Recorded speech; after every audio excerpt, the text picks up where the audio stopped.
Yes sir, ನೀವು ಹೇಳಿದ್ದು ಒಂದು ಲೈನ್ ಅಂತೂ ನಿಜವಾಗ್ಲೂ ಸತ್ಯ. ಕಮ್ಬ್ಯಾಕ್ ಅನ್ನೋದು ನಾವು ಅದನ್ನ ಮೆನ್ಷನ್ ಮಾಡೋದಕ್ಕೂ ಇಷ್ಟಪಡೋದಿಲ್ಲ, ಯಾಕಂದ್ರೆ ಬಿಗ್ ಬಾಸ್ ಕನ್ನಡ ಅಂದ ತಕ್ಷಣ ಅದರ ಸೋಲ್ ನೀವೇ, ಕಿಚ್ಚ ಸುದೀಪ್ ಸರ್. ಹಾಗಾಗಿ ಆದ್ರೂ ಪ್ರತಿ ಸೀಸನ್ ಶುರುವಾದಾಗ್ಲೂ ನಿಮ್ಗೆ ಅದೊಂದು ಪ್ರಶ್ನೆ ಬಂದೇ ಬರುತ್ತೆ ಎಲ್ರಿಂದಾನು.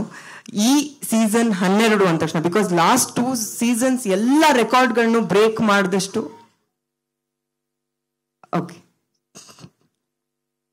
ಲಾಸ್ಟ್ 2 ಸೀಸನ್ಸ್ ಅಂತೂ ಎಲ್ಲ ರೆಕಾರ್ಡ್ ಬ್ರೇಕ್ ಮಾಡಿದಂತ ಸೂಪರ್ ಡೂಪರ್ ಹಿಟ್ ಸೀಸನ್ಸ್. ಹಾಗಾಗಿ ಆಬ್ವಿಯಸ್ಲಿ ಸೀಸನ್ 12 ಬಗ್ಗೆ ಬಹಳಷ್ಟು ಪ್ರಶ್ನೆಗಳಿರುತ್ತೆ.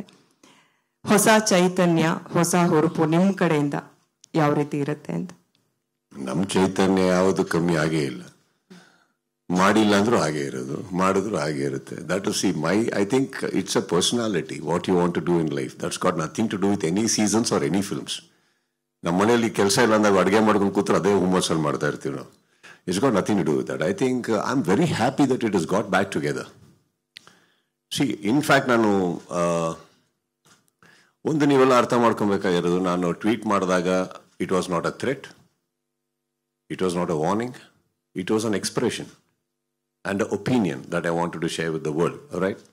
ಹಾಗಿರ್ಬೇಕಾದ್ರೆ ನೀವು ಹೇಳ್ತೀರಿ AVLಲ್ಲೂ ನೋಡೋದು ಎಲ್ಲರದ್ದು ಆಲ್ಟರ್ನೇಟಿವ್ ಇಲ್ಲ ಹಾಗೆ. Okay, that's a very beautiful gift ನೀವೆಲ್ಲ ನನಗೆ ಕೊಟ್ಟಿರೋದು, by saying that again and again, making me believe that how much I am loved. That is not the point. ಇನ್ನೊಬ್ರು ಕೂಡ ಬಂದು ನಡೆಸ್ಕೊಟ್ರು. ನನ್ನ ಪ್ರಕಾರ ನಾನು ಆ ಬಿಗ್ ಬಾಸ್ ಶೋ ಮಿಸ್ ಮಾಡ್ತಾ ಇರಲಿಲ್ಲ. ಬಹುಶಃ ನಾವು